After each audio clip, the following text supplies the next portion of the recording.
Good morning, students. Welcome you all to my YouTube channel PEC Academy Kurukshetra. My dear students, today I am here to discuss along with you the most important numerical. This numerical is based on the concept of resistance in series and parallel, as we have discussed earlier in the previous video. This is the most important numerical. This numerical I have taken from chapter 12 electricity, class 10th. Now what is this numericals? आप मेरी back screen पर देख पा रहे हैं. The numerical is find the equivalent resistance of the circuit. Find the equivalent resistance of the circuit as shown in figure 1. As shown in figure 1. This is figure 1. आपको एक circuit दिया गया है and this circuit consists of various resistances R1, R2, R3, R4 and R5. R1 is 3 ohm, R2 is 3 ohm, R4, R3 and R5 all they are having the value is say 3 ohm. You have to calculate the effective value of the resistance या equivalent resistance of the circuit. तो my dear students, इस तरह के जो numericals हैं ये CBSE frequently आपके exam में, बोर्ड एग्जाम में पूछती है. लेकिन स्टूडेंट्स क्यों नहीं इस न्यूमेरिकल्स को सोल्व कर पाते, रिजल्ट्स उनके क्यों गलत आते हैं? क्योंकि वो अंडरस्टैंड नहीं कर पाते कि कौन सा रेजिस्टेंस सीरीज में है और कौन सा रेजिस्टेंस पैरेलल में है. तो इस वीडियो की हेल्प से मैं आपको ये क्लियर करूंगा कि आपको इसका कैसे पता चलेगा कि which resistance is in series and which resistance is in parallel. और इसको सोल्व करने से पहले मैं आपको एक व्यू देना चाहूंगा किसका, जो हमने एक टॉपिक किया था जिसका वीडियो मैंने आपके साथ शेयर किया था, इफेक्टिव रेजिस्टेंस इन पैरेलल. अगर आपको बहुत सारे रेजिस्टेंसेस पैरेलल में दे दिए जाएं तो उसका जो नेट इफेक्टिव रेजिस्टेंस आया था, ये जो इक्विवेलेंट रेजिस्टेंस आया था, वो मैं आपको बता दूं 1/Rp is equal to 1/R1 plus 1/R2 plus 1/R3 dash dash 1/Rn. ये आर्टिकल हम पहले भी डिस्कस कर चुके हैं, जिसका वीडियो मैंने आपको सेंड किया था कि अगर आपके पास n नंबर ऑफ रेजिस्टेंसेस हैं having the resistance is say R1, R2, R3 dash dash Rn, if they are connected in parallel, then in that case this is the case of parallel. अगर ये parallel में है तो उनका जो net effective resistance होगा 1/Rp, वो क्या होगा? Reciprocal of the individual resistances. इसी तरह अगर resistances R1, R2, R3 series में है तो सीरीज की बात करते हैं नेक्स्ट.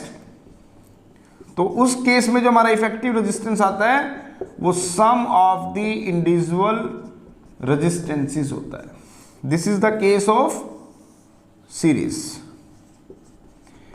ये दो रिजल्ट्स हमने वहां पर ड्राइव किए थे कि अगर आपको n number of resistances series में दे दिए जाएं, then in that case the net equivalent resistance is equal to the sum of the individual value of the resistance. But if the resistances are connected in parallel, then their equivalent resistance is the reciprocal of the individual value of the resistance. ये हमने discuss किया था. अब इस चीज का कैसे पता चलेगा कि which resistance is in series and which resistance is in parallel? This is the important point, note कीजिएगा. You how you have to know which resistance is in series and which resistance is in parallel. You just have to check. Listen carefully, this is the most important point, कि आपको कैसे पता चलेगा कि कौन सा resistance series में है और कौन सा पैरेलल में है. You have to just send the current in the circuit. अगर करंट डिवाइड हो गया तो इसका मतलब रेजिस्टेंसेस पैरेलल में है. But if the value of the current is same along the wires which consist of resistances, it means the resistance is in series. दोबारा सुने, इंपॉर्टेंट पॉइंट. आपको कैसे पता चलेगा कि जिन वायर्स में हमने रेजिस्टेंसेस लगाए हैं वो सीरीज में है या पैरेलल में है? You have to send the current. आप करंट को उसमें डालें. अगर करंट दोनों वायर्स में सेम चलता है, डिवाइड नहीं होता, the amount of the current flowing through the wires is same in consist of some resistances, तो उस केस में वो रेजिस्टेंसेस क्या रहेंगे? सीरीज में रहेंगे. और अगर करंट डिवाइड हो गया तो रेजिस्टेंसेस आपके पैरेलल में आ जाएंगे. तो this is battery. As you know it is a combination of large number of the cell. This is ammeter जो कि आपको करंट की वैल्यू को बताएगा. This is the key which act like a switch, and these are the resistances having the value is say 3 ohm. आपको equivalent resistance निकालना है. तो सबसे पहले हम ये चेक कर लेते हैं कि कौन सा रेजिस्टेंस सीरीज में है और कौन सा पैरेलल में है. तो you will have to send the current. तो बैटरी से करंट लेते हैं. तो करंट आपको पता है as per convention it is moving from the positive terminal of the battery to the negative terminal of the battery. तो यहां से करंट चला, मान लेते हैं I.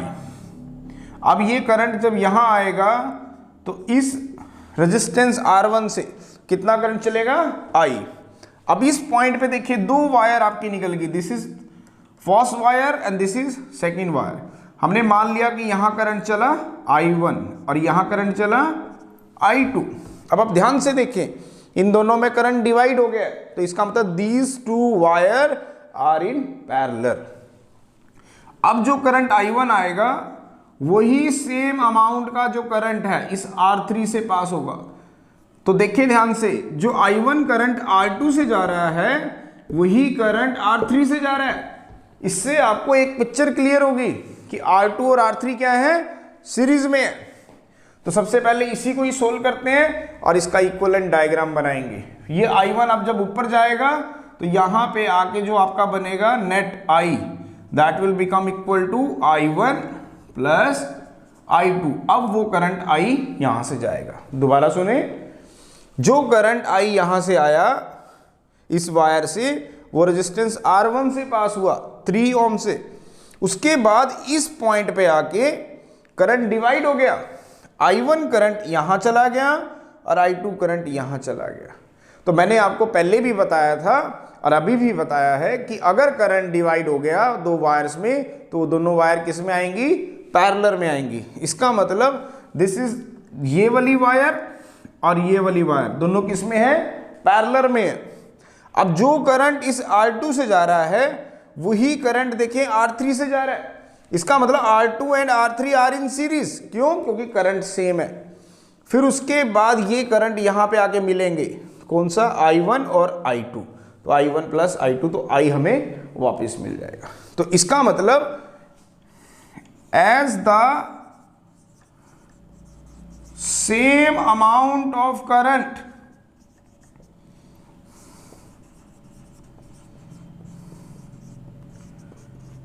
is flowing through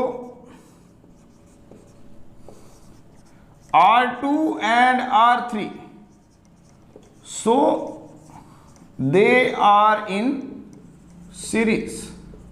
मैंने क्या देखा कि जो करंट R2 में जा रहा है वही करंट R3 में जा रहा है. तो सेम अमाउंट का करंट इन दोनों में फ्लो करता है. तो they are in series.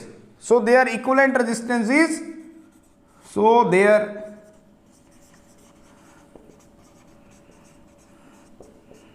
Equivalent resistance is say R dash. मैं इसको R डैश कह देता हूं.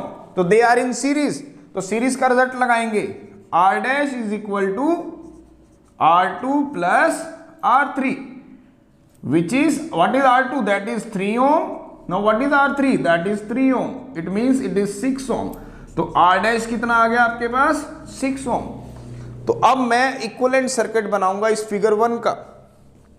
Now we have to draw the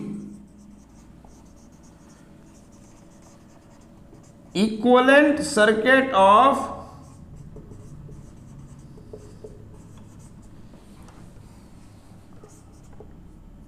figure 1। Equivalent circuit, इसका इक्विवेलेंट सर्किट डायग्राम बनाएंगे। Equivalent circuit diagram of figure 1। इस फिगर 1 का इक्विवेलेंट सर्किट डायग्राम बनाएंगे। तो देखिए ध्यान से, this is battery, this is the positive terminal, this is the negative terminal, this is the wire which consists of a ammeter say A, then it consists of a key say K, फिर उसके बाद यहाँ पे जो आपका resistance है that is R1 is equal to 3 ohm। फिर यहाँ से एक वायर जा रही है, this is the wire which consists of resistance R4 sorry, that is 3 ohm। फिर आप देखिए यहां से एक रेजिस्टेंस जो अभी हमने इक्विवेलेंट ड्रॉ किया है, दैट इज R डैश, वो कितना है आपके पास? अभी हमने निकाला है 6 ओम। और यहां पे आपका एक रेजिस्टेंस है, that is R5, that will become equal to 3 ohm. उसके बाद ये दोनों यहां पे आके आपको मिल रहे हैं। This is the equivalent diagram of this circuit. अब आप ध्यान से देखें, ये करंट आया I, this I is following from this resistance R1 is equal to 3 ohm. अब ये करंट यहां चला गया, सपोज I1 इसमें चला गया और I2 इसमें चला गया। तो ये दोनों वायर्स किस में है? पैरेलल में है। तो अब हम क्या करेंगे? इसका इक्विवेलेंट रेजिस्टेंस निकालेंगे। और यहां पे आपको I1 plus I2 that will become equal to I। तो आपको क्या करना है? दोबारा देखिए, ये करंट आया I, इस R1 से पास हुआ जिसका रेजिस्टेंस था 3 ओम। उसके बाद ये करंट, इसमें I1 अमाउंट ऑफ करंट इस R डैश से पास हो जाता है। What is R dash? That is the equivalent resistance of these two, R2 and R3। तो अब ये दोनों वायर्स के अंदर जो करंट है वो अलग अलग चल रहा है। इसका मतलब R dash and R4 are in parallel as different amount of current is passing through this wire and this wire। तो R dash and R4 are in parallel। क्यों पैरेलल है? क्योंकि डिफरेंट अमाउंट ऑफ करंट इसमें पास हो रहा है। जो current आया था वो डिवाइड हो गया। तो their equivalent resistance is, so their equivalent resistance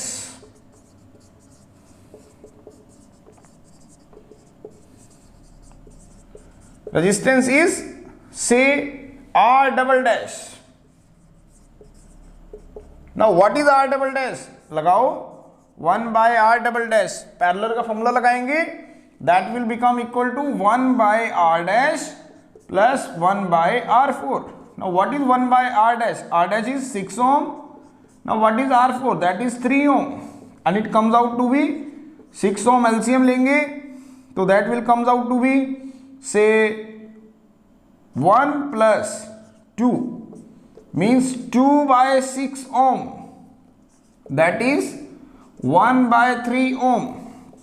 तो R डबल डैश आ गया आपके पास 3 ओम। तो आपको इन दोनों का इक्विवेलेंट रेजिस्टेंस भी मिल गया। Now we have to draw the equivalent resistance of diagram 2। अब हम क्या करेंगे? इक्विवेलेंट रेजिस्टेंस फाइंड आउट करेंगे। किसका? इस फिगर 2 का।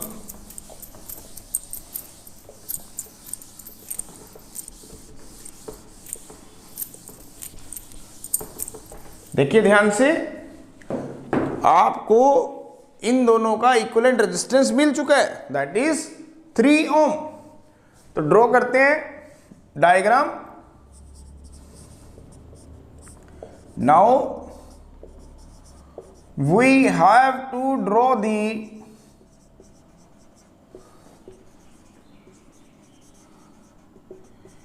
equivalent circuit diagram of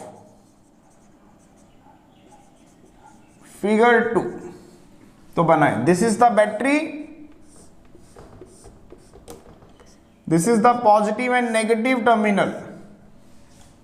now this is the ammeter, this is key. Now this is resistance R1 is equal to 3 ohm. This is resistance R5 is equal to 3 ohm. और इन दोनों का जो equivalent resistance है that is R double dash, it is again 3 ohm. That is R double dash. This is the equivalent circuit diagram of this figure 2। अब देखें, ये current चला आई इस वायर से होते हुए, यही करंट R1 से पास होगा, यही करंट R डैश से पास होगा, और यही करंट आपका R5 से पास होगा। So all these are in series. इसका रेजिस्टेंस कितना आया? 1/3, 1 plus 2, 6, 1 plus 2, that is, sorry, this is 3 ohm. Now 3/6, that is 2 ohm. R double dash is 2 ohm. दोबारा देखिए, 1/6 plus 1/3, 6 ohm LCM. तो 1 plus 3 2 जा 6, 2, 2 plus 1 3, 3/6, 1/2, तो R double dash हो गया आपके पास, that is 1/R double dash, तो R dash हो गया 2 ohm. So this is 2 ohm, 2 ohm. अब ये सारे रेजिस्टेंसेस क्या है? सीरीज में। क्यों? Same current is following through it. As the resistances कौन कौन से R1, R double dash and R5 are in series। क्यों? Because the same amount of current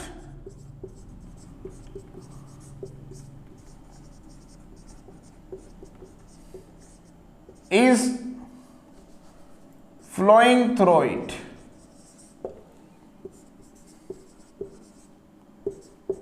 flowing through them। So their equivalent resistance is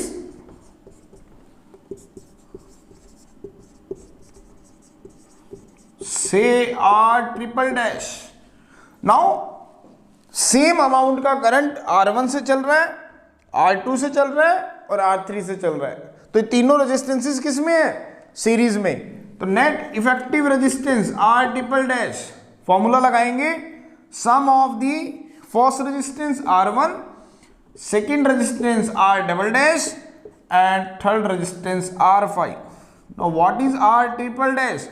what is R1? That is 3 ohm, R double dash that is 2 ohm, R5 that is 3 ohm. So R triple dash is comes out to be 8 ohm. So the equivalent resistance